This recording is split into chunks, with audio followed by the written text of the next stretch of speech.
Sari For Change started as a little girl, if I really have to go deep into it.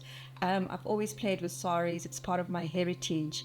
And when I left corporate and really wanted to go back into talent and creativity, I really revisited the sari and thought, why aren't we creating beautiful garments instead of draping the sari? So it being part of my heritage and playing with it and making little garments for my dolls, it then became my big project. It started when I closed my first boutique, and I really felt I needed to hone in on the local skills. And as a designer, your biggest budget is fabric. And that's when I thought, 6 meters of fabric sitting in my grandmother's closet. Let's call out for it. I saw the sari as a 6 meter of fabric resource, and it was really about how we're going to make this work. It was very important for us to honor the original creation of the sari. So as you know, it's 6 meters of fabric. About 1 meter of it is actually what we call the palu, and the palu is the showpiece of the other the 6 meters, and there's 1 meter of the showpiece. And so it was about how do we actually make the palu and bring that into the story where it becomes the showpiece. And so you either have the sleeves, as you can see on the jacket that I'm wearing, as the detailing, or it's a backstory. And I think that with every sari that we hold up, I got to a stage, because there's hundreds of saris that we receive, where I ask the sari, what do you want to become? But most importantly, it was about sticking to the femininity and the flow of the original sari. As you know, a sari is draped, and it's not worn as a garment, but it's draped around the body.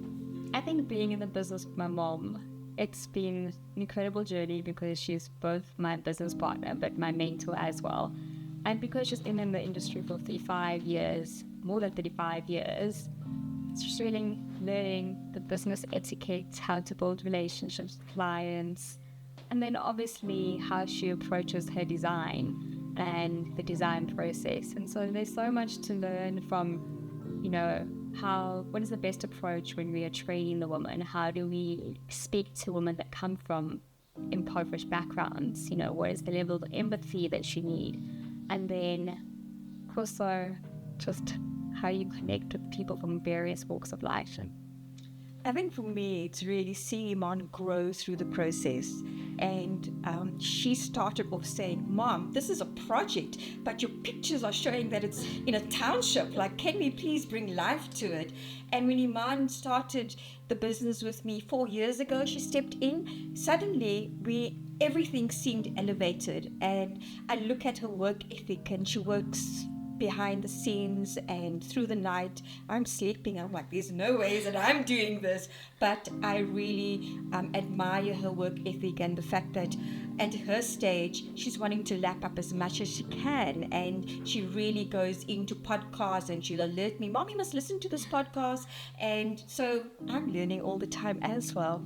I do think that the project can be a global brand. And when I stepped into the business, there are all these stories that you can tell. We're building a township economy, and that story needs to be told. And it was about going into the township and telling these beautiful stories and the stories of the women that make the products. But I think coming into township, it's where it can grow to and go to. If we look at 2017, we walked the catwalk in Torino Fashion Week. From Cosmo City, we created the whole range to go to our client in Sweden. From Sweden, our client presented at Torino Fashion Week in Italy. She went on to win an award. Cosmo City, South Africa, Sweden, Italy. It is indeed a global story.